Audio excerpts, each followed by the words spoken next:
Anthony Corallo was known to mobsters and federal agents alike as Tony Ducks because of his penchant for ducking subpoenas and convictions. He was widely regarded as an old-time Don who believed in honor, staked his reputation on his word, adored his family, and considered loose lips worse than any other sin one could commit. Investigators captured hours of conversation between him and his driver, Sal Avellino Jr., by planting a listening device inside the dashboard of Avellino's black Jaguar as it sat in a parking lot on a Long Island catering hall. Anthony Corallo was born in New York City on February 12, 1913, and grew up in the Italian neighborhood of East Harlem, New York.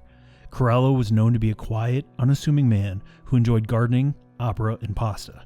In his later years, Corallo owned a luxurious home in Oyster Bay Cove, New York. He was also a family man, married with both a son and a daughter. In the 1920s, Corallo joined the 107th Street Gang in East Harlem. His first arrest, in 1929, was for grand larceny, at the modest age of just 16.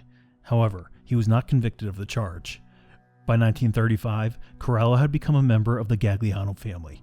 Underboss Tommy Lucchese recruited Corallo to work with mobster Johnny Dio, the leader of labor racketeering operations in Manhattan's Garment District. A handful of years later, in 1941, Corallo was arrested after police found him in possession of a stash of illicit substances, valued at nearly $150,000. He was later convicted of possession violations and sent to Rikers Island, though his prison term was just 6 months. In 1943, Corallo was appointed as the capo of his own crew, an accomplishment for a man who was just in his early 30s. He then moved his base of operations from East Harlem to Queens. Corallo and Dio eventually controlled 5 local chapters of the International Brotherhood of Teamsters. The two gangsters used these locals to set up favorable deals with trucking companies and exploit the rank-and-file chapter members. Corallo and Dio also controlled the local chapters of the Conduit Workers Union, now called the Communication Workers Union, the United Textile Workers Union, and the Brotherhood of Painters and Decorators, now called the International Union of Painters and Allied Trades. These labor racketeering activities generated millions of dollars of ill-gotten profits for the Gagliano family. From 1941 until 1960, Corallo was arrested at least 12 times for various crimes. However, none of the cases made it to trial. Lucchese was amazed at Corallo's ability to avoid, or duck, convictions. After one of these many dismissals, Lucchese mused, "Tony ducks again." From then onwards, Corallo was known by his nickname, Tony Ducks. In 1951, longtime boss Tommy Gagliano died of natural causes, leaving Tommy Lucchese to take over the family. In August of that year, Corallo testified before the U.S. Senate Select Committee on improper activities in labor and management.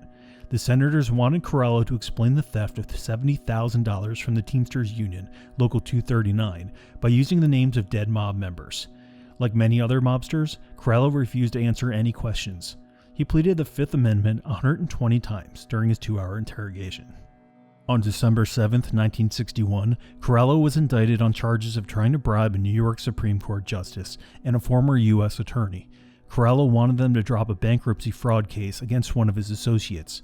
On June 17, 1962, Corallo was convicted of bribery. A couple of months later, Corallo was sentenced to 2 years in state prison. Corallo's loyalty and money-making abilities would soon put him on the leadership spotlight. On July 13, 1967, boss Tommy Lucchese died of a brain tumor. By nearly all accounts, Corallo was Lucchese's first choice to succeed him. However, in December of that year, Corallo was indicted on charges of receiving a kickback payment from a contractor for the renovation of Jerome Park Reservoir in the Bronx. Also indicted was James Marcus, the former city water commissioner, who started dealing with Corallo due to a loan shark debt. Come June, Corallo was once again convicted, this time in the Marcus bribery case. As a result, Corallo was then sentenced to 3 years in federal prison. With Corallo in prison, the commission designated Carmine Tremonti as interim Lucchese boss. Some historians have speculated that Corallo became boss immediately upon his 1970 release from prison, and that Tremonti was only an acting or front boss for the next 3 years. Furthermore, on May 7, 1973, Tremonti was sentenced to 15 years in federal prison, leaving Corallo to become the indisputable boss of the Lucchese family. As the new head of the Lucchese family, one of Corallo's first moves was to take over gravel distribution in various areas throughout New York. In owning major gravel companies in his territories or areas of influence, Corallo increased the Lucchese family's influence in the construction industry and with the unions involved. The garbage industry would be next on his list. With the help of a union official named Bertie Adelstein, the front business would be called the Private Sanitation Industry Association. Next, with the help of Lucchese capo Paul Vario and his crew, who we all famously know from the movie Goodfellas, Corallo would gain power at JFK Airport. In the early 1980s, Corallo unwittingly provided the government with overwhelming evidence that would all but end his career. Over the years, Corallo and Sal Avellino established a stranglehold on the waste hauling business on Long Island. To gather evidence against Avellino, members of the New York State Organized Crime Task Force used undercover informant Robert Kubecka, the owner of a Suffolk County garbage hauling business. Since the 1970s, Kubecka had refused to participate with mob control of the waste hauling business and had suffered extensive harassment as a result. In 1982, Kubecka agreed to wear a surveillance device during meetings with the mobsters. Although Kubecka was unable to get close to Avellino himself, the information Kubecka gathered eventually persuaded a judge to allow a wiretap on Avellino's home phone. The home phone tap was also disappointing to the agents. However, it did reveal that Avellino was driving Corallo around all day in Avellino's car. In 1983, members of the Organized Crime Task Force installed an electronic surveillance device inside the dashboard on Avellino's Jaguar while he and his wife were at a dinner dance. Agents then listened to countless conversations between Corallo, Avellino, and other mobsters as they drove around the city. From these recorded conversations, the task force learned the commission's internal structure, history, and relations with other crime families. These conversations were shared with federal prosecutors and provided them with an invaluable evidence against Corallo and other family bosses in the Mafia Commission trial. On February 25, 1985, Corallo and other mob leaders were indicted in the Mafia Commission case. However, Corallo was in the hospital and was not arrested until after his release a few days later. Among the defendants were underboss Sal Tom Mix Santoro and consigliere Christopher Christy Tick Funari. The Mafia Commission trial represents one of the biggest blows against the American Mafia of all time. It was a lengthy criminal trial before United States District Court for the Southern District of New York that lasted from February 25, 1985 until November 19, 1986. Using evidence obtained by the FBI, a total of 11 organized crime figures, including the heads of New York's 5 families, were indicted by United States Attorney Rudy Giuliani under the RICO Act on charges including extortion, labor racketeering, and murder. 8 of them were convicted under RICO, and most were sentenced to 100 years in prison on January 13, 1987, the maximum possible sentence under that law. The case struck a blow against the commission, the ruling committee consisting of the 5 New York family bosses that meet to resolve disputes or discuss illicit activities.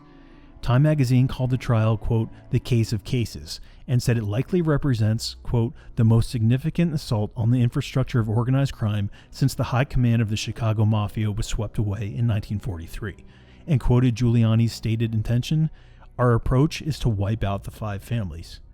While awaiting trial, a meeting was held at Funari's home, where Corallo told him that he wanted either the capo of Funari's crew, Vic Amuso, or Anthony Gaspipe Casso as his successor.